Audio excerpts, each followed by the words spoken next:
എല്ലാവർക്കും നമസ്കാരം. ഞാൻ നിങ്ങളുടെ സ്വന്തം സോണിയ. നിങ്ങളോടൊപ്പം ചേരുന്നു മലയാളി അൺപ്ലഗിലൂടെ. ഇന്ന് നമ്മളോടൊപ്പമുള്ളത് ലിയ സുബിയാണ്. ലിയ ഇവിടുത്തെ ഒരു സെക്കൻഡ് ഇയർ നേഴ്സിംഗ് സ്റ്റുഡൻ്റ് ആണ്. നമുക്ക് ലിയയോട് വിശേഷങ്ങൾ ചോദിക്കാം. ലിയ, സ്വാഗതം. Thank you. ആദ്യമായി ഞങ്ങളുടെ ചാനൽ തുടങ്ങി ആദ്യത്തെ ആളാണ് ഞങ്ങൾക്ക് ഇൻ്റർവ്യൂ തരുന്നത്. ലിയയെക്കുറിച്ച് നമുക്ക് കൂടുതൽ അറിയാം. എൻ്റെ പേര് ലിയ. ഞാൻ നാട്ടിൽ കോതങ്കലത്തു നിന്നാണ് വരുന്നത്. ഇവിടെ വിൻഡിക് എന്ന് പറയുന്നൊരു ഇൻസ്റ്റിറ്റ്യൂഷനിൽ ബാച്ചിലർ ഓഫ് നഴ്സിംഗ് പഠിക്കുകയാണ്, ഹാമിൽട്ടൺ, ന്യൂസിലൻഡിൽ. സോ ഇവിടെ നേഴ്സിംഗ് പഠിക്കാനാണ് വന്നത്. എങ്ങനെയാണ് ന്യൂസിലൻഡിനെ കുറിച്ച് കൂടുതൽ അറിഞ്ഞത്?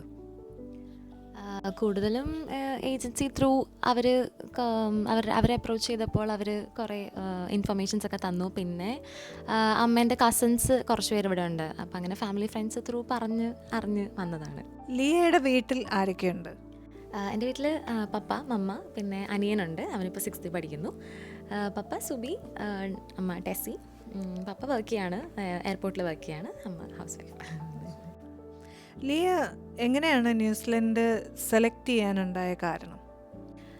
മെയിനായിട്ടും അബ്രോഡ് പോയി പഠിക്കണം. 12th വരെ ഞാൻ നാട്ടിലാണ് പഠിച്ചത്. അപ്പം കൂടുതലൊന്നും കൂടെ ഒന്ന് എക്സ്പ്ലോർ ചെയ്യണം, പുറത്ത് പോയി പഠിക്കണം എന്നുള്ളൊരു ആഗ്രഹം കൊണ്ട് ഞങ്ങൾ ഏജൻസി അപ്രോച്ച് ചെയ്തതായിരുന്നു. പിന്നെ ഇങ്ങനെ സംസാരിച്ച് വന്നു കഴിഞ്ഞപ്പോൾ ന്യൂസിലൻഡിനെ കുറിച്ച് കൂടുതൽ അറിയാൻ പറ്റി. അപ്പോൾ ഇൻട്രസ്റ്റിംഗ് ആയിട്ട് തോന്നി. പിന്നെ മെയിനായിട്ടും ഓഫർ ലെറ്റർ എനിക്ക് ഏറ്റവും ആദ്യം കിട്ടിയത് ഇവിടുത്തെ വിൻഡിക് എന്ന് പറയുന്ന ഇൻസ്റ്റിറ്റ്യൂഷനിൽ നിന്നായിരുന്നു.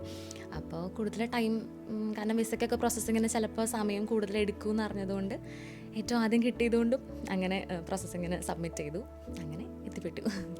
എങ്ങനെയാണ് ലിയയുടെ മാതാപിതാക്കൾ ഒരു ഏജൻസിയെ സമീപിച്ചതും അതെങ്ങനെ നമുക്ക് വിശ്വസിക്കാൻ പറ്റും എന്നവർ ഉറപ്പിച്ചത് എങ്ങനെയാണ് എന്നൊന്ന് പറയാമോ? ആക്ച്വലി ഞങ്ങൾക്ക് 12th കഴിഞ്ഞ സ്റ്റുഡൻസിനൊക്കെ നമുക്ക് പള്ളിയിൽ നിന്നൊരു ഓറിയൻറ്റേഷൻ പ്രോഗ്രാം ഉണ്ടായിരുന്നു. അപ്പോൾ ആ പ്രോഗ്രാമിൽ ഞങ്ങൾ പാരൻസും എല്ലാവരും കൂടി ഒരുമിച്ച് പോയി അറ്റൻഡ് ചെയ്യുന്നൊരു പ്രോഗ്രാമായിരുന്നു. അപ്പോൾ അങ്ങനെ പള്ളി ത്രൂ കിട്ടിയൊരു കോൺടാക്റ്റ് ആയിരുന്നു ഏജൻസി. ലൈക്ക് അവർ ആ ഓറിയൻറ്റേഷൻ പ്രോഗ്രാമിന് ഇവരുടെ ഒരു സെമിനാർ ടൈപ്പ് ഉണ്ടായിരുന്നു. ഈ ഏജൻസിയിലെ കുറച്ച് ആൾക്കാരുടെ സെമിനാറൊക്കെ ഉണ്ടായിരുന്നു. അപ്പോൾ അങ്ങനെ അവരുടെ ക്ലാസ്സൊക്കെ അറ്റൻഡ് ചെയ്തു. അങ്ങനെ പിന്നെ അവരുടെ പേഴ്സണലായിട്ട് ഞങ്ങൾ പോയിട്ട് മീറ്റ് ചെയ്തു, പാരൻസൊക്കെ സംസാരിച്ചു. അങ്ങനെ പിന്നെ ആ ഏജൻസിയിൽ നിന്ന് ഓൾറെഡി ഇവിടെ വന്ന സ്റ്റുഡൻസിനെ കൊണ്ട് ഞങ്ങൾ കോൺടാക്റ്റ് ചെയ്തു, സംസാരിക്കുകയൊക്കെ ചെയ്തു. അങ്ങനെ നോക്കിയപ്പോൾ ഒരു ട്രസ്റ്റ് ബിൽഡ് ചെയ്തു. അങ്ങനെ പിന്നെ കണ്ടിന്യൂ ചെയ്തു. അങ്ങനെ പേരൻസാണ് ആ ഒരു ട്രസ്റ്റിലെത്തിയതും ഇങ്ങനെ ന്യൂസിലൻഡിൽ ചെന്നാൽ മോൾക്കൊരു നല്ല ഭാവി, അതോ ലിയയുടെ സ്വപ്നങ്ങളിലൊന്നായിരുന്നോ ന്യൂസിലൻഡ് എന്ന് പറയുന്നത് പോലെയുള്ള ഒരു രാജ്യം? അതെ, കാരണം 12th വരെ നാട്ടിൽ പഠിച്ചതുകൊണ്ട് തന്നെ എനിക്ക് പുറത്ത് പോയി പഠിക്കണം എന്നുണ്ടായിരുന്നു. ഇന്ന കൺട്രി ഒന്നും ഉണ്ടായിരുന്നില്ല. പക്ഷേ സ്വന്തമായിട്ട് അങ്ങനെ പുറത്തോട്ടൊക്കെ പോകാമെന്ന് പറഞ്ഞാൽ നമ്മളിങ്ങനെ കാണുമ്പോൾ വലിയ സംഭവമാണല്ലോ. അപ്പോൾ അങ്ങനെ കൺട്രി ഞാൻ ചൂസ് ചെയ്തിട്ടുണ്ടായിരുന്നില്ല. പക്ഷേ അബ്രോഡ് പോകണം എന്നുള്ളതൊരു എൻ്റെ ഡിസിഷനായിരുന്നു. പിന്നെ പാരൻസ് ഭയങ്കര സപ്പോർട്ടീവ് ആയിരുന്നു. അത് വലിയ കാരണം. ബൈ ഗോഡ്സ് ഗ്രേസ് അവർ സപ്പോർട്ട് ചെയ്തു. എല്ലാ കാര്യത്തിലും ഭയങ്കര സപ്പോർട്ടീവ് ആയിരുന്നു. അങ്ങനെ പിന്നെ വന്നു. ഫിനാൻഷ്യലി ഒരു കുട്ടി പുറത്തേക്ക് പ്രോസസ്സിങ്ങും കാര്യങ്ങളും ഒക്കെ ചെയ്യുമ്പോൾ എത്രമാത്രം അവരെ ഒരു പേരൻസ് അല്ലെങ്കിൽ ആ ഒരു സ്റ്റുഡൻ്റ് എന്നുള്ള നിലയിൽ എങ്ങനെയായിരിക്കും അതിൻ്റെ പേപ്പർ വർക്കും, എത്രമാത്രം ഹാർഡ്, അതായത് അതിൻ്റെ പുറകിലുള്ള പേപ്പർ വർക്ക് അല്ലെങ്കിൽ ഒരു ബാങ്കിനെ അപ്രോച്ച് ചെയ്യുക, അതിനെക്കുറിച്ച് ഒന്ന് ചുരുക്കി ഒന്ന് പറയാൻ. നമ്മൾ ആദ്യമായിട്ട് ലാംഗ്വേജ് പ്രൊഫഷൻസി കോഴ്സ് കംപ്ലീറ്റ് ചെയ്യണമായിരുന്നു. സോ ഞാൻ IELTS ആണ് എടുത്തത്. IELTS 6.5 ഇൻഡിവിജ്വൽ സ്കോർ വേണം നമുക്ക് ന്യൂസിലൻഡിലോട്ട്. പിന്നെ കൺട്രി അനുസരിച്ച് അത് മാറുന്നുണ്ട് കേട്ടോ. പിന്നെ നമുക്ക് കോളേജിൽ നിന്നുള്ള അക്സെപ്റ്റഡ് ഓഫർ ലെറ്റർ വേണം. അവിടെ നിന്നുള്ള എൻറോൾമെൻറ്റ് ലെറ്റർ നമ്മൾ മെയിൽ ത്രൂ വാങ്ങണം. പിന്നെ നമുക്ക് ഫിനാൻഷ്യലി ഞാൻ എഡ്യൂക്കേഷൻ ലോൺ എടുത്തിട്ടാണ് വന്നത്. സോ അവിടെ നിന്നുള്ള ബാങ്കിൽ നിന്നുള്ള നമ്മുടെ ബാങ്ക് അപ്രൂവൽ ലെറ്റർ, അവിടെ നിന്നുള്ള ലോൺ സാങ്ഷൻ ലെറ്റേഴ്സ്, അതൊക്കെ നമ്മൾ കളക്ട് ചെയ്യണം. പിന്നെ ഇങ്ങനത്തെ പേപ്പേഴ്സ് എല്ലാം, പിന്നെ നമ്മുടെ പ്രോപ്പർട്ടി, പാരൻസിൻ്റെ കുറച്ച് ഡോക്യുമെൻറ്റ്സ് ഉണ്ട്. പിന്നെ നമ്മുടെ ബേസിക് ആയിട്ടുള്ള നമ്മുടെ Aadhaar card and passports and stuffs, അങ്ങനെ അതെല്ലാം കൂടെ കൂട്ടിയിട്ട്, പിന്നെ നമ്മുടെ 10th and 12th mark list, അതെല്ലാം കൂടെ നമ്മൾ പഞ്ച് ചെയ്ത് ലൈക്ക് നമ്മൾ ഒരു കംപ്ലീറ്റ് ഫയലാക്കിയിട്ട് നമ്മൾ ഏജൻസിക്ക് സബ്മിറ്റ് ചെയ്യുമായിരുന്നു. ബാക്കി വിസ പ്രോസസ്സിംഗ് ഒക്കെ എനിക്ക് ചെയ്യേണ്ടി വന്നില്ലായിരുന്നു. എനിക്ക് ഏജൻസി തന്നെ ചെയ്തു തരുമായിരുന്നു ചെയ്തത്. അപ്പോൾ ഓൾ ടുഗെദർ പിന്നെ മെയിനായിട്ടും ഞാൻ പറയുകയാണെങ്കിൽ നമുക്ക് ഒരു ഐഡിയ ഉണ്ടാവില്ല. നമ്മൾ അപ്രോച്ച് ചെയ്യുന്ന ഏജൻസി അനുസരിച്ച് അവർ വേറെ കുറച്ച് പേപ്പേഴ്സൊക്കെ ചിലപ്പോൾ ചോദിച്ചെന്നിരിക്കും. അപ്പോൾ അതൊക്കെ നമ്മൾ എല്ലാം കൂടെ ഒന്ന് സെറ്റ് ചെയ്തിട്ട് നമ്മൾ ഏജൻസിക്ക് കൊടുക്കുമായിരുന്നു. സോ ബാക്കിയുള്ള വിസ പ്രോസസ്സിംഗ് ഒക്കെ ഏജൻസി തന്നെ ഹാൻഡിൽ ചെയ്തു. അങ്ങനെ ഇപ്പം ലിയയ്ക്ക് എത്ര വയസ്സുണ്ട്? എനിക്കിപ്പോൾ 19 വയസ്സ്, 19. അപ്പം ലിയ ന്യൂസിലൻഡിൽ എത്തിയപ്പോൾ ലിയയ്ക്ക് ഏകദേശം 18 വയസ്സ്.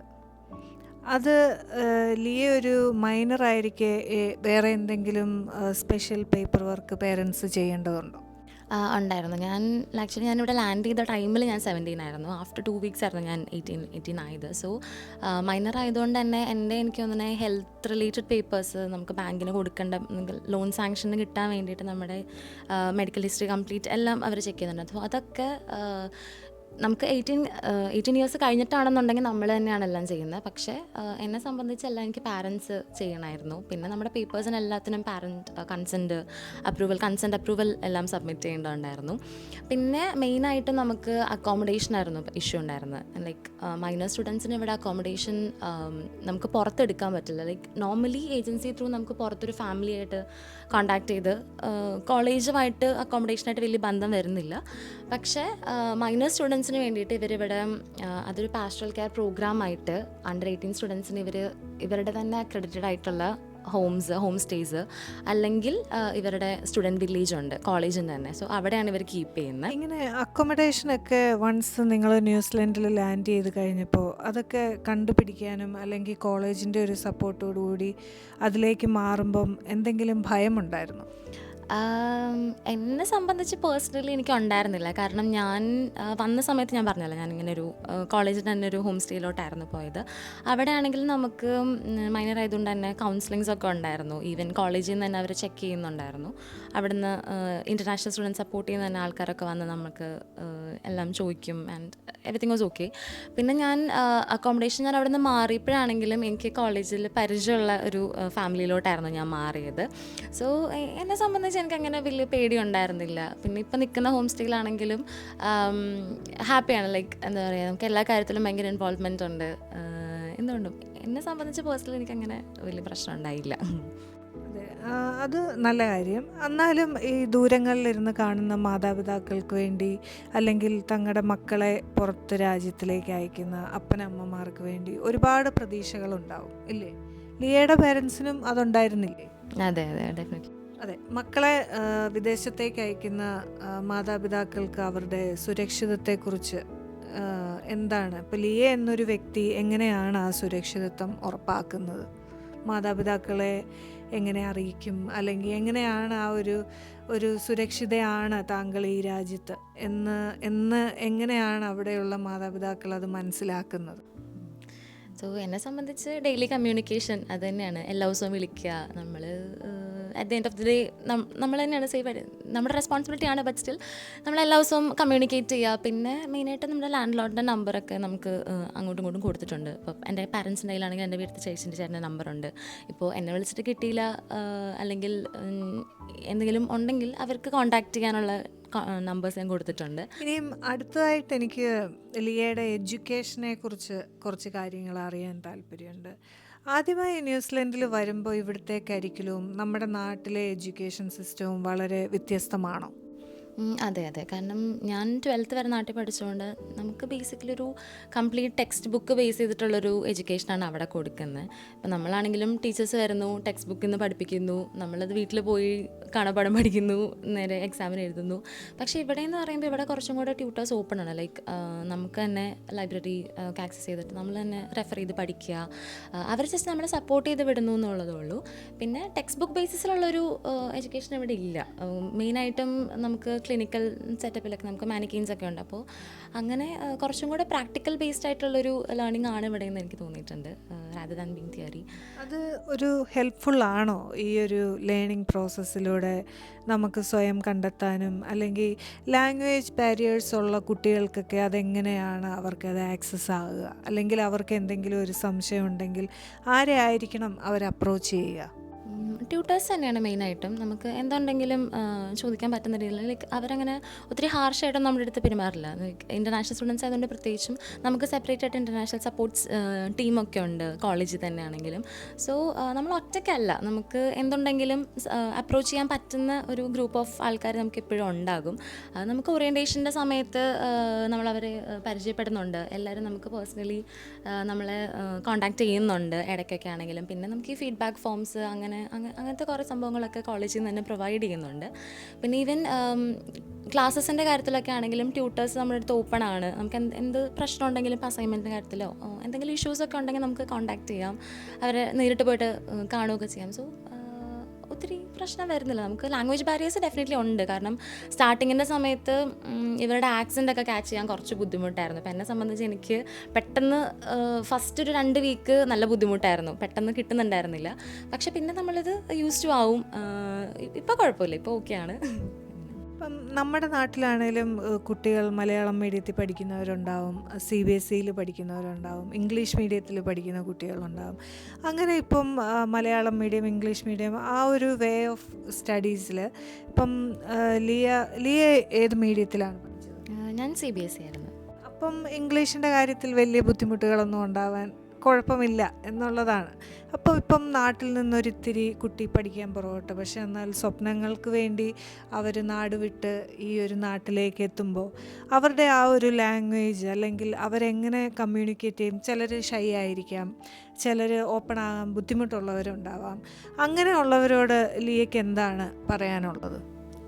നമുക്ക് ലാംഗ്വേജ് ബാരിയർ ചിലപ്പോൾ പുറത്തുള്ള ആൾക്കാരായിട്ട് കമ്മ്യൂണിക്കേറ്റ് ചെയ്യുമ്പോൾ ചിലപ്പോൾ ഉണ്ടാകും. പക്ഷേ സ്റ്റിൽ നമ്മൾ ഷൈ ആയിട്ടിരിക്കുന്നതിലും നമ്മൾ പുറത്തുനിന്ന്, കാരണം നമുക്കിവിടെ ആരെയും പേഴ്സണലി അറിയുന്നവരായിരിക്കില്ലല്ലോ. സോ നമ്മൾ കൂടുതൽ സംസാരിച്ച്, ഇപ്പോൾ എന്നെ തന്നെ ആണെങ്കിലും പെർഫെക്റ്റ് ഇംഗ്ലീഷൊന്നും അല്ല. സോ ഇങ്ങനെ കമ്മ്യൂണിക്കേറ്റ് ചെയ്ത് നമ്മൾ കുറച്ച് കഴിഞ്ഞ് കഴിയുമ്പോഴത്തേക്ക് നമുക്ക് ഇവരുടെ ഒരു വേ ഓഫ് സ്റ്റൈലിലോട്ട് നമ്മൾ എത്തും. സോ അതൊരു ലൈക്ക് ലാംഗ്വേജ് കാരണം പുറത്തേക്ക് വരാതിരിക്കുക അങ്ങനെയൊന്നും ഒരിക്കലും വിചാരിക്കരുത്. പിന്നെ നമുക്കിപ്പോൾ കോളേജിലാണെങ്കിൽ തന്നെ ഈവൻ ഇപ്പം ഞാൻ പറഞ്ഞല്ലോ ഒരു ഇൻ്റർനാഷണൽ സപ്പോർട്ട് ടീമുണ്ട് നമുക്ക്. അതിൽ പല സ്ഥലത്തു നിന്നുള്ള ട്യൂട്ടേഴ്സ് ഉണ്ട് നമുക്ക്. ഈവൻ നമുക്കൊരു മലയാളിയും കൂടി ഉണ്ട്. സോ എവിടെ നിന്നാണെങ്കിലും നമുക്ക് ഒത്തിരി പ്രശ്നം വരുന്നില്ല. നമുക്കിപ്പോൾ ഈവൻ ഇപ്പോൾ നമുക്ക് ട്യൂട്ടേഴ്സിൻ്റെ അടുത്ത് സംസാരിക്കാൻ ബുദ്ധിമുട്ടാണെങ്കിൽ നമുക്ക് ഇവരുടെ അടുത്ത് ടീമിൻ്റെ അടുത്ത് പോയിട്ട് അപ്രോച്ച് ചെയ്യാം. ഇപ്പോൾ ഒരു ഗ്രൂപ്പിൽ ഇരുന്ന് സംസാരിക്കാൻ ബുദ്ധിമുട്ടാണെങ്കിൽ നമുക്ക് പേഴ്സണലി കൺസൾട്ട് ചെയ്യാൻ പറ്റും. സോ അങ്ങനെ ഒരു ബുദ്ധിമുട്ട് വിചാരിച്ച് ഒരു ചാൻസ് കളയരുതെന്ന് ഞാൻ പറയും. നമുക്ക് അതിൻ്റേതായ ഓപ്പർച്യൂണിറ്റീസ് ഇവിടെ ഉണ്ട്. അതന്നെ. പിന്നെ മെയിനായിട്ട് ഞാൻ പറയുവാണെങ്കിൽ ഈ ഇൻ്റർനാഷണൽ സപ്പോർട്ട് ചെയ്യാൻ നമ്മൾ ഒരുപാട് ഹെൽപ്പ് ചെയ്യുന്നുണ്ട്. നമുക്ക് പേഴ്സണലി എപ്പോൾ വേണമെങ്കിലും 24/7 ആണ് ഇവർ, നമുക്ക് എപ്പോൾ വേണമെങ്കിലും അപ്രോച്ച് ചെയ്യാം. സോ അതൊരു ലിമിറ്റേഷനായിട്ട് ആരും കൂട്ടരുത്. നമുക്ക് അപ്പം ലിയ പറഞ്ഞ അപ്രോച്ച് എന്ന് പറയുന്ന ആ ഒരു വേർഡിനെ ഞാൻ ഒന്നും കൂടെ എടുക്കുകയാണെങ്കിൽ എന്താണ് ഈ അപ്രോച്ച്, അല്ലെ എങ്ങനെയാണ് കുട്ടികൾ തൻ്റെ ട്യൂട്ടറിനെ അല്ലെങ്കിൽ തനിക്ക് ആവശ്യമുള്ളവരെ സമീപിക്കേണ്ടത്, എങ്ങനെയാണ് അത്, ഏതൊക്കെ പാത്വേയിലൂടെ അവർ കടന്നു പോയാൽ അവർക്ക് ആ ഒരു പർട്ടിക്കുലർ വ്യക്തിയിലോട്ട് എത്താൻ സാധിക്കും? നമുക്കൊരു ഇൻ്റർനാഷണൽ ഹെൽപ്പ് ഡെസ്ക് ഉണ്ട് കോളേജിൽ തന്നെ. സോ നമുക്ക് അവിടെ പോയിട്ട് നമുക്ക് നേരിട്ട് വേണമെങ്കിൽ കാര്യം പറയാം അവരുടെ അടുത്ത്. സോ അവിടെയുള്ള നമുക്ക് റിസപ്ഷനിലുള്ള ആൾക്കാർ നമുക്ക് ഇന്ന ട്യൂട്ടറിനെ നമുക്ക് മീറ്റ് ചെയ്യണമെങ്കിൽ നമ്മൾ ഡയറക്റ്റ് ഒരു ടൈം ഫ്രെയിം ഫിക്സ് ചെയ്ത് തരും. അവരുടെയും കൂടെ അവൈലബിലിറ്റി നോക്കിയിട്ട് നമുക്ക് ഇത് അങ്ങനെ നോക്കാം. അല്ലെങ്കിൽ നമുക്ക് ട്യൂട്ടേഴ്സിനെ പേഴ്സണലായിട്ട് മെയിൽ ചെയ്യാൻ പറ്റും. നമുക്ക് കോളേജിൻ്റെ വെബ്സൈറ്റിൽ തന്നെ ഇവരുടെ മെയിലെല്ലാം അവൈലബിൾ ആണ്. സോ അത് പേഴ്സണൽ ഇമെയിലാണോ നമ്മൾ അയക്കുന്നത്, അതോ കോളേജിൻ്റെ തന്നെ അതിനും ഇൻ്റർനാഷണൽ ഡെസ്കിലോട്ടാണോ? ഇൻ്റർനാഷണൽ ഡെസ്കിന് നമുക്ക് അയക്കാം. പിന്നെ ഓരോ ട്യൂട്ടേഴ്സിനും ഇവരുടേതായ കോളേജ് മെയിലും കൂടെ ഉണ്ട് പേഴ്സണലായിട്ട്. സോ അതിൽ കൂടെ നമുക്ക് അപ്രോച്ച് ചെയ്യാൻ പറ്റും. സോ നമുക്ക് ഇന്ന ട്യൂട്ടറിന് തന്നെ പേഴ്സണലി മെയിൽ ചെയ്യാം. പക്ഷേ ഇവരുടെ ആക്ച്വലി ഇൻസ്റ്റിറ്റ്യൂഷൻ കൊടുക്കുന്ന മെയിലായിരിക്കും ഇവർക്ക്. സോ അങ്ങനെ ഔട്ട്ലുക്ക് ത്രൂ നമുക്ക് അപ്രോച്ച് ചെയ്യാം ഇവരെ. ഇപ്പം നമുക്ക് ന്യൂസിലൻഡ് പോലുള്ള രാജ്യത്തിൽ നമ്മൾ 4 സീസൺസിലൂടെ കടന്നു പോകുന്നവരാണ്. അപ്പോൾ സമ്മറുണ്ട്, വിൻ്ററുണ്ട്, സ്പ്രിംഗ് ഉണ്ട്, ഓട്ടമുണ്ട്. അപ്പം എല്ലാ ക്ലൈമറ്റിലും നാട്ടിൽ നിന്ന് വരുന്ന ഒരു കുട്ടി ഹെൽത്തി ആയിരിക്കണമെന്നില്ല. അപ്പോൾ ഒരു രാത്രി ഇപ്പം ഫോർ എക്സാമ്പിൾ ഇപ്പം ഞാൻ വയ്യാണ്ടായി, ഞാൻ ഇവിടുത്തെ ഒരു സ്റ്റുഡൻ്റാണ്, ഞാൻ ആദ്യമായി നാട്ടിൽ നിന്ന് വരികയാണെങ്കിൽ ഞാൻ ആരെ ആയിരിക്കണം ബന്ധപ്പെടേണ്ടത്, അല്ലെങ്കിൽ നിങ്ങളുടെ ഇൻഷുറൻസ് അല്ലെങ്കിൽ ആ ഹെൽത്ത് വൈസ് അതെങ്ങനെയായിരിക്കും അതിൻ്റെ ആ ഒരു പ്രോസസ്സ് മുന്നോട്ട് പോവുക? നമുക്ക് ഇത് ഈ പറഞ്ഞ പോലെ കോളേജിൽ തന്നെ ഹെൽത്ത് സർവീസസ് അവൈലബിൾ ആണ്. അവരുടെ ഒരു സെപ്പറേറ്റ് ബ്ലോക്ക് ഉണ്ട്. സോ നമുക്ക് അവരുടെ അവിടുത്തെ കോൺടാക്റ്റ് നമുക്ക് പ്രൊവൈഡ് ചെയ്തിട്ടുണ്ടാവും അവർ. സോ ഓറിയൻറ്റേഷൻ്റെ സമയത്ത് നമുക്ക് ഇതൊക്കെ അവർ പറഞ്ഞു തരും, നമുക്ക് അവരുടെ ഡീറ്റെയിൽസ് ഒക്കെ തരും. സോ നമുക്കിപ്പോൾ വയ്യാന്നുണ്ടെങ്കിൽ നമുക്ക് അവരെ ഇത് മെയിൽ ചെയ്യാം, അല്ലെങ്കിൽ നമുക്ക് അവരുടെ നമ്പറിൽ കോൾ ചെയ്യാൻ പറ്റും. സോ അവർ നമുക്ക് സിവിയറിറ്റി അനുസരിച്ച് നമുക്ക് ഒരു അപ്പോയിൻമെൻറ്റ് അവർ ഫിക്സ് ചെയ്ത് തരുന്നതായിരിക്കും. അപ്പോൾ നമ്മൾ അവിടെ ചെന്നിട്ട് നമുക്ക് GP കാണാൻ പറ്റും. അല്ലെങ്കിൽ ഇപ്പോൾ നമുക്ക് ഒരു കോമൺ ഫ്ലൂ ഒക്കെയാണ്, വലിയ പ്രശ്നമില്ലാന്നുണ്ടെങ്കിൽ അവിടുത്തെ നമുക്ക് നേഴ്സിനെ കാണാൻ പറ്റും. സോ അതനുസരിച്ച് നമുക്ക് അതിൻ്റേതായ രീതിയിൽ മെഡിസിൻ. നിങ്ങളിപ്പം നിൽക്കുന്ന രാജ്യം, അതായത് ന്യൂസിലൻഡിൻ്റെ കൾച്ചർ അല്ലെങ്കിൽ ഇന്ത്യയുടെ കൾച്ചർ രണ്ടും വ്യത്യസ്തമാണോ? അതെ, വ്യത്യാസമുണ്ട്. പല ആസ്പെക്ട്സിലും വ്യത്യാസമുണ്ട്.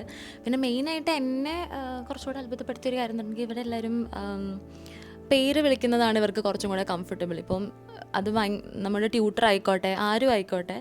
ഇപ്പം നമുക്ക് നാട്ടിലൊക്കെ എന്ന് പറയുമ്പോൾ വയസ്സിൽ മൂത്ത ഒരാളെ പേര് വിളിക്കുക എന്ന് പറയുന്നത് ഒരു ഡിസ്റെസ്പെക്റ്റ് ആയിട്ടാണ് കൺസിഡർ ചെയ്യുന്നത്. പക്ഷേ ഇവിടെ അവർക്ക് അതാണ് ഇഷ്ടം. സോ നമുക്കിപ്പോൾ ട്യൂട്ടർ നല്ല പ്രായമുള്ളൊരു ട്യൂട്ടർ ആണെങ്കിലും നമ്മൾ പേര് വിളിച്ച് തന്നെയാണ് അഡ്രസ്സ് ചെയ്യുന്നത്. അതൊക്കെ എനിക്ക് വന്നു കഴിഞ്ഞപ്പോൾ എനിക്കതൊന്ന് കോപ്പപ്പ് ചെയ്ത് പോകാൻ കുറച്ച് പാടായിരുന്നു. പക്ഷേ ഇപ്പോൾ ഓക്കെ ആയി, പ്രശ്നമില്ല. ഇത് നമുക്ക് ഓറിയൻറ്റേഷൻ സമയത്ത് അവർ തന്നെ പറയും ഇതൊക്കെ ഓക്കെയാണ്, നമുക്ക് വലിയ ഇതില്ല.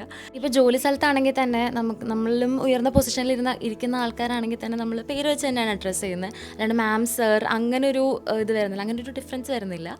പിന്നെ ഫുഡിൻ്റെ കാര്യത്തിലൊക്കെ ആണെങ്കിൽ നമുക്ക് നാട്ടിലെന്ന് പറയുമ്പോൾ കുറേ മസാലാസ്, അങ്ങനെ കുറച്ചുകൂടെ സ്പൈസ് ലെവൽസ്, കുറേ ഡിഫറെൻറ്റ് ഫ്ലേവേഴ്സ് അങ്ങനെയൊക്കെയാണ്. ഇവിടെ കുറച്ചും കൂടെ ഇവർ ബ്ലെൻഡായിട്ടാണ്, എന്ന് വെച്ചാൽ ഒത്തിരി സ്പൈസ് ലെവൽസ് ഒന്നും ഇവർക്ക് അത്രയും വരത്തില്ല. പിന്നെ കുറേ ഫെസ്റ്റിവൽസിനൊക്കെ ആണെങ്കിലും നല്ല വ്യത്യാസമുണ്ട്.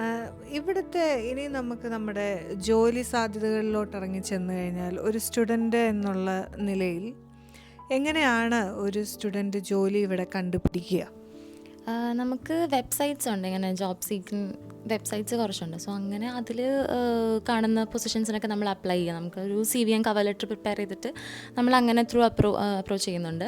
പിന്നെ നമ്മൾ നേരിട്ട് ചെന്ന് ഈവൻ കടകളിലൊക്കെ ആണെങ്കിൽ തന്നെ പാർട്ട് ടൈം ഓപ്പർച്യൂണിറ്റീസ് ഉണ്ടോ എന്നൊക്കെ ചോദിച്ച് നമ്മൾ ചെന്ന് നമ്മുടെ CV ഡ്രോപ്പ് ചെയ്ത് അങ്ങനെ വരുന്നുണ്ട്. പിന്നെ ഇപ്പോഴത്തെ ഒരു സാഹചര്യത്തിൽ നമുക്ക് ജോബിന് കുറച്ച് ക്രൈസിസ് ആണ്. കാരണം പാർട്ട് ടൈം കിട്ടാൻ നല്ല പാടാണ്. കാരണം ഒത്തിരി സ്റ്റുഡൻസ് ഉണ്ട്, അതുകൊണ്ട് കുറച്ച് പാടുപെടുന്നുണ്ട് ഈ സമയത്ത്. പക്ഷെ എന്നാലും നമുക്ക് വെബ്സൈറ്റ്സിൽ കാണുമ്പോൾ നമ്മൾ അപ്ലൈ ചെയ്തിടുക. പിന്നെ അവർ അപ്രോച്ച് ചെയ്യുകയാണെങ്കിൽ നമ്മൾ അതിൻ്റെ ഫർദർ ഇൻ്റർവ്യൂസിനൊക്കെ പോകുക. അങ്ങനെയൊക്കെയാണ് ജോബിന് വേണ്ടിയിട്ട്. ആ ഇൻ്റർവ്യൂവിനെ നമ്മൾ എങ്ങനെയായിരിക്കണം മുന്നോട്ട് കൊണ്ടുപോകുക, അല്ലെങ്കിൽ എങ്ങനെയായിരിക്കണം നമ്മളൊരു ജോബ് അപ്ലൈ ചെയ്യുമ്പോഴുള്ള ഇൻ്റർവ്യൂവിൻ്റെ പ്രിപ്പറേഷൻസ് എന്നൊന്ന് പറയാമോ? പ്രിപ്പറേഷൻസ് മെയിനായിട്ട് നമ്മൾ കോൺഫിഡൻ്റ് ആയിട്ട് കമ്മ്യൂണിക്കേറ്റ് ചെയ്യുക, അതാണ് മെയിനായിട്ട്. കാരണം ഇവർ അങ്ങനെ ഒരു ക്രൈറ്റീരിയ ഒന്നും വെക്കുന്നില്ല. പിന്നെ ചില പൊസിഷൻ അനുസരിച്ച് നമ്മൾ ഏത് ജോബിനാണോ അപ്ലൈ ചെയ്യുന്നത് അതനുസരിച്ചുള്ള കുറച്ച് ക്വാളിറ്റീസ് ഒക്കെ അവർ നോക്കുന്നുണ്ടാവും. സോ നമ്മൾ കോൺഫിഡൻ്റ് ആയിരിക്കുക, ആരാണോ ഇൻ്റർവ്യൂവർ അവരുടെ അടുത്ത് നല്ല കോൺഫിഡൻ്റ് ആയിട്ട് സംസാരിക്കുക. അങ്ങനെയൊക്കെയാണ്. ഓപ്പൺ കമ്മ്യൂണിക്കേഷനാണ് ഇവർ മെയിനായിട്ട് നോക്കുന്നത്. എന്തോരം നമ്മൾ പ്ലസൻ്റായിട്ട് കമ്മ്യൂണിക്കേറ്റ് ചെയ്യുന്നുണ്ട്, അങ്ങനെയൊക്കെയാണ്. പിന്നെ നമ്മൾ അപ്ലൈ ചെയ്യുന്ന ജോബിനനുസരിച്ചുള്ള ഒരു ക്വാളിഫിക്കേഷൻ നമുക്കുണ്ടോ, ഇൻ കേസ് ഇനിയിപ്പോൾ അതിൻ്റെ ക്വാളിഫിക്കേഷൻ എന്തെങ്കിലും പേപ്പർ നീഡ്സ് ഒക്കെ ഉണ്ടെങ്കിൽ നമ്മൾ ആ പേപ്പേഴ്സ് സബ്മിറ്റ് ചെയ്യുക, അങ്ങനെയൊക്കെയാണ്.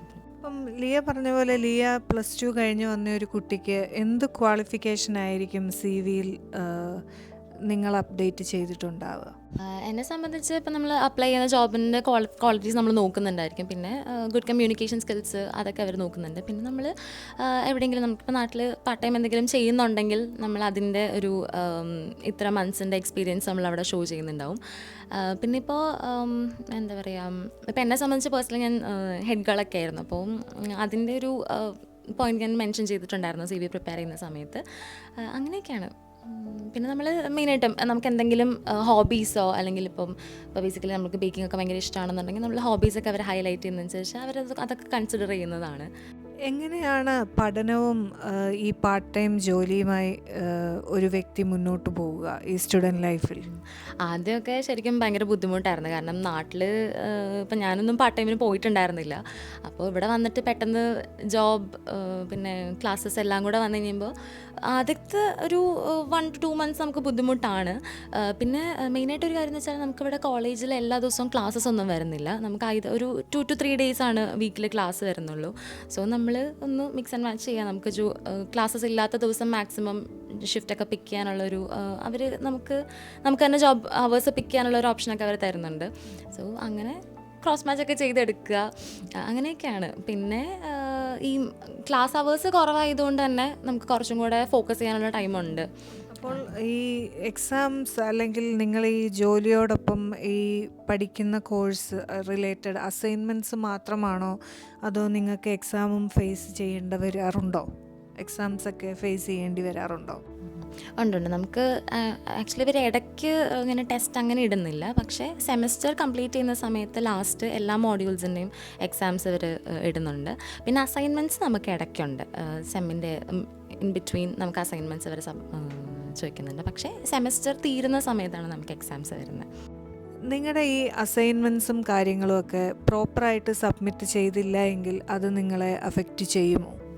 ഡെഫിനറ്റ്ലി എഫക്റ്റ് ചെയ്യും. കാരണം നമുക്ക് അസൈൻമെൻറ്റ്സും എക്സാംസും കൂടെ ഇവർ ഒരുമിച്ചാണ് കൊണ്ടുപോകുന്നത്. നമുക്ക് at the end of the semester നമുക്ക് ഇവർ ഇത് രണ്ടിൻ്റെയും കൂടെ മാർക്ക് ഒരുമിച്ചാണ് ഇവർ നമുക്ക് മാർക്ക് ലിസ്റ്റ് പ്രിപ്പയർ ചെയ്ത് തരുന്നത്.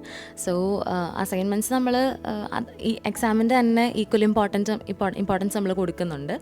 സോ അസൈൻമെൻറ്റ്സിന് മാർക്ക് കുറഞ്ഞിട്ടുണ്ടെങ്കിൽ ഡെഫിനറ്റായിട്ട് നമുക്ക് മാർക്ക് ലിസ്റ്റിൽ മാർക്ക് ഓട്ടോമാറ്റിക്കലി കുറയും.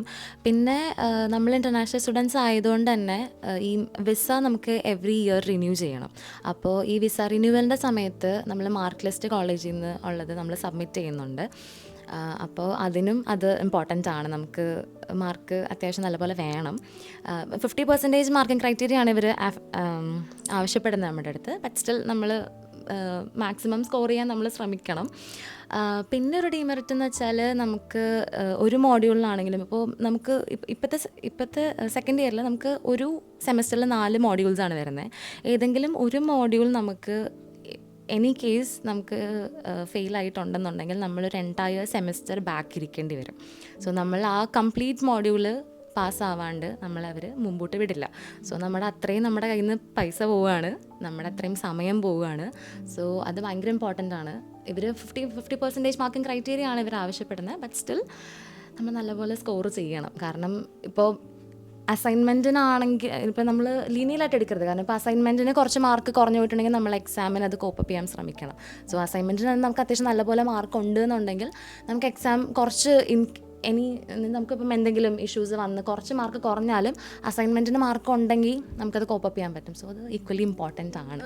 ലിയ മെൻഷൻ ചെയ്തതുപോലെ പാർട്ട് ടൈം ജോലിയുണ്ട്, നല്ല ഇൻ്റർവ്യൂ പാസ്സായി നല്ല ജോലിയിലിരിക്കുന്നു.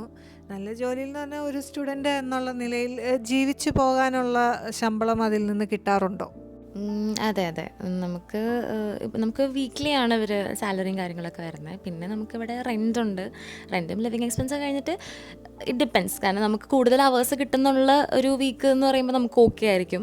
പിന്നെ മെയിനായിട്ടും ഓവർ സ്പെൻഡ് ചെയ്യാണ്ടിരിക്കുക. നമ്മൾ സ്റ്റുഡൻ്റ് ആണല്ലോ, സ്റ്റുഡൻറ്റ് ലൈഫ് പിന്നെ ഓരോരുത്തരുടെ ഇഷ്ടമാണ്. പക്ഷേ പേഴ്സണലി ഞാൻ എൻ്റെ കാര്യം പറയുവാണെങ്കിൽ ഓവർ സ്പെൻഡിങ് കുറയ്ക്കുക, നമുക്ക് ആവശ്യമുള്ള കാര്യങ്ങൾക്ക് മാത്രം സ്പെൻഡ് ചെയ്യാം.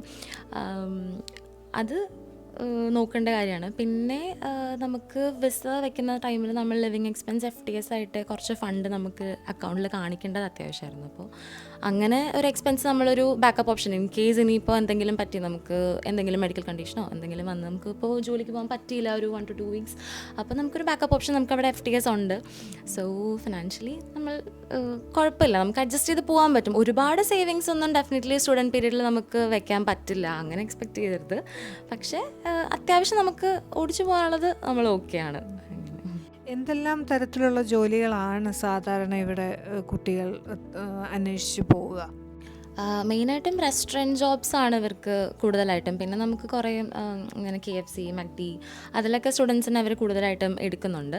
പിന്നെ റീറ്റെയിൽ അസിസ്റ്റൻസ് ആയിട്ട് നമുക്ക് Kmart അങ്ങനെ ബണ്ണിങ്സ് ഉണ്ട്, വെയർഹൗസ് അങ്ങനെ കുറച്ച് റീറ്റെയിൽ അസിസ്റ്റൻസ് ആയിട്ടൊക്കെയാണ് മെയിൻലി ഈ ജോബ്സൊക്കെയാണ് ഞാൻ കണ്ടുവരുന്നത്. ഇപ്പം എൻ്റെ ഫ്രണ്ട്സൊക്കെ ആണെങ്കിലും റെസ്റ്റോറൻറ്റ് ജോബ്സ് അല്ലെങ്കിൽ റീറ്റെയിൽ അസിസ്റ്റൻസ് അങ്ങനെയായിട്ടാണ് മെയിനായിട്ടും ജോബ്സ്. ഈ ഫ്രണ്ട്സിൻ്റെ കാര്യത്തിലോട്ട് പോകുമ്പോൾ ലിയയ്ക്ക് ഇവിടെ ഒരുപാട് ഫ്രണ്ട്സ് ഉണ്ടോ? ഒരുപാട് ഫ്രണ്ട്സ് ഒന്നുമില്ല. കാരണം ഞാൻ വന്ന സമയത്ത് എനിക്കിവിടെ ആരും അറിയില്ലായിരുന്നു. പിന്നെ ഇവിടെ വന്ന് കോളേജിൽ കണ്ട് പരിചയപ്പെട്ട് അങ്ങനെ അറിയാവുന്ന ഇപ്പം ഒരുപാടില്ലെങ്കിലും നമുക്ക് ഒരു ചെറിയ സർക്കിൾ. അതെ. അത് സ്വന്തം നാട്ടിൽ നിന്നുള്ളവരാണോ അതോ മിക്സ് കൾച്ചറാണോ? എങ്ങനെയാണ് ലിയ ഇവിടുത്തെ ഫ്രണ്ട്ഷിപ്പിനെ വിലയിരുത്തുക? മിക്സ്ഡ് കൾച്ചറാണ് ഡെഫിനറ്റ്ലി. കാരണം നമുക്ക് ക്ലാസ്സിൽ വരെ നമ്മൾ പരിചയപ്പെടുന്നു. എല്ലായിടത്തും ഇവിടുത്തെ കിവീസും കുറച്ച് പേര് ഫ്രണ്ട്സ് ആയിട്ടുണ്ട്. കുറച്ച് കുറച്ച് കുറച്ച് ഫ്രണ്ട്സേ ഉള്ളൂ, പക്ഷേ നല്ല ഫ്രണ്ട്സാണ്. അങ്ങനെ ഫ്രണ്ട്സ് സർക്കിൾ സാധാരണ ഇഷ്ടപ്പെടുന്ന ലിയയ്ക്ക് എന്തൊക്കെയാണ് അവരുടെ കൂടെ എന്തെല്ലാം തരം ആക്ടിവിറ്റീസ് ആണ് സാധാരണ ഇവിടെ ചെയ്യാറുള്ളത്? നമുക്ക് ഡേ ഓഫ് കിട്ടുന്ന ദിവസം ജസ്റ്റ് ഒന്ന് ഔട്ടിങ്ങിനൊക്കെ പോവുക. ഒരുപാട് ഓവർ സ്പെൻഡ് ചെയ്യാൻ അല്ല, ബട്ട് ബേസിക്കലി ഇവിടെ കുറേ നേച്ചറിസ്റ്റിക് ആയിട്ടുള്ള സ്പോട്ട്സ് ഉണ്ട്. നമുക്ക് കുറേ ലേക്സ് ഉണ്ട്, റിവേഴ്സ് സ്പോട്ട്സ് ഒക്കെ ഉണ്ട്. അപ്പോൾ അതൊക്കെ വിസിറ്റ് ചെയ്യാൻ പോകാറുണ്ട്. അങ്ങനെ ഒരു ചെറിയ ഡേ ഔട്ട്സ് ഒക്കെ നടത്താറുണ്ട്. ഓവറോൾ ഇവിടെ ഹാപ്പിയാണ്, അറിഞ്ഞതിൽ വളരെ സന്തോഷം. അതുപോലെ തന്നെ റിലീജിയസ് മാറ്ററിലോട്ട് നമ്മൾ പോവുകയാണെങ്കിൽ എങ്ങനെയാണ് ഇങ്ങനെ റിലീജിയസ് ആയിട്ട് ഈ രാജ്യം, അതായത് ഇറ്റ്സ് ഓപ്പൺ ആണോ എല്ലാവർക്കും, അതോ എന്തെങ്കിലും റെസ്ട്രിക്ഷൻസ് ഉണ്ടോ, എങ്ങനെയാണ് കാര്യങ്ങളൊക്കെ?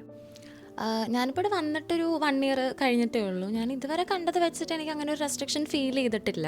കാരണം ഇവിടെ നമുക്ക് ചർച്ചസ് ഉണ്ട്, ഈവൻ മലയാളം മാസസൊക്കെ അവർ നടത്താറുണ്ട്. അവിടെ ആണെങ്കിലും ഇപ്പോൾ യൂത്ത് SMYM യൂത്ത് ഓർഗനൈസ് അവരങ്ങനെ മെയിൻലി ആക്റ്റീവാണ്. നമുക്കങ്ങനെ ഞാൻ ഇതുവരെ കണ്ടത് വെച്ചിട്ട് എനിക്ക് അങ്ങനെ ഒരു റെസ്ട്രിക്ഷൻ ഫീൽ ചെയ്തില്ല.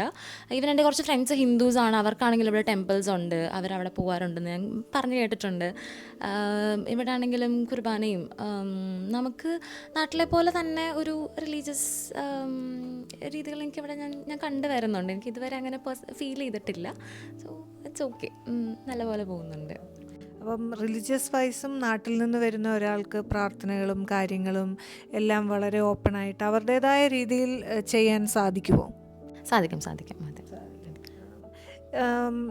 ഇനി എന്തെങ്കിലും ലിയയ്ക്ക് ഒരു സ്റ്റുഡൻറ്റ് എന്നുള്ള നിലയിൽ നമ്മുടെ നാട്ടിലെ മാതാപിതാക്കളോട് അല്ലെങ്കിൽ വരാനിരിക്കുന്ന കുഞ്ഞുങ്ങളോട് എന്തെങ്കിലും ഒരു ടിപ്സ് അല്ലെങ്കിൽ ഒരു അഡ്വൈസ് കൊടുക്കാൻ ലിയ ആഗ്രഹിക്കുന്നുവെങ്കിൽ എന്തായിരിക്കും ലിയ ആ മാതാപിതാക്കളോടും ആ കുഞ്ഞുങ്ങളോടും പറയാൻ ഇഷ്ടപ്പെടുന്നത്? ഞാൻ പറയുകയാണെങ്കിൽ മെയിനായിട്ടും പേടിച്ച് എന്താ പറയുക, ദൂരെയാണല്ലോ എന്ന് വെച്ചാൽ അങ്ങനെ വിടാൻ ചില മാതാപിതാക്കളുണ്ട്. ഓപ്പർച്യൂണിറ്റീസ് ഇഷ്ടമാണ്, പക്ഷേ അയ്യോ ദൂരെയല്ലേ, ഒറ്റയ്ക്കാവൂലോ എന്നൊക്കെ വിചാരിച്ച് വിടാത്ത പാരൻസ് ഉണ്ടെങ്കിൽ ഡെഫിനറ്റ്ലി അങ്ങനെ ഇരിക്കാതിരിക്കുക. കാരണം നമ്മൾ എക്സ്പ്ലോർ ചെയ്ത് കഴിയുമ്പോൾ ഇവിടെ ആണെങ്കിലും നമ്മൾ ഓക്കെയാണ്. കാരണം എന്താ പറയുക, നമുക്കങ്ങനെ ഒരു ലോൺലിനെസ് ഫീൽ ചെയ്യാനോ ഡിഫറൻസസ് ഉണ്ടാകാം, പക്ഷേ സ്റ്റിൽ ടു ആൻ എക്സ്റ്റെൻറ്റ് നമ്മളെല്ലാവരും ഹാപ്പിയാണ്, ഓക്കെയാണ്, നമ്മൾ ഇഷ്ടപ്പെടുന്നുണ്ട് ഒരു. സോ അങ്ങനെ എന്താ പറയുക, ഒരു പേടി കാരണം വിടാതിരിക്കുക, അങ്ങനൊരു ഇത് ഒഴിവാക്കുക, ഓപ്പൺ ആവുക. It's okay. നമുക്കിവിടെ മലയാളി ഫാമിലീസ് ഒരുപാടുണ്ട്. ഇപ്പം ഞാൻ നിൽക്കുന്നതാണെങ്കിലും ഒരു മലയാളി ഫാമിലീൻ്റെ കൂടെയാണ്, നമുക്ക് നല്ല ഇൻവോൾവ്മെൻ്റ് ഉണ്ട്. സോ ഈവൻ കൾച്ചറാണെങ്കിലും ഇപ്പോൾ പറഞ്ഞല്ലോ പള്ളിയും കാര്യങ്ങളൊക്കെ ആണെങ്കിലും എല്ലാം ഓക്കെയാണ്. സോ അങ്ങനെ ഒരു പേടി കാരണം വിടാതിരിക്കുക, അങ്ങനൊരു ഇത് ഒഴിവാക്കുക.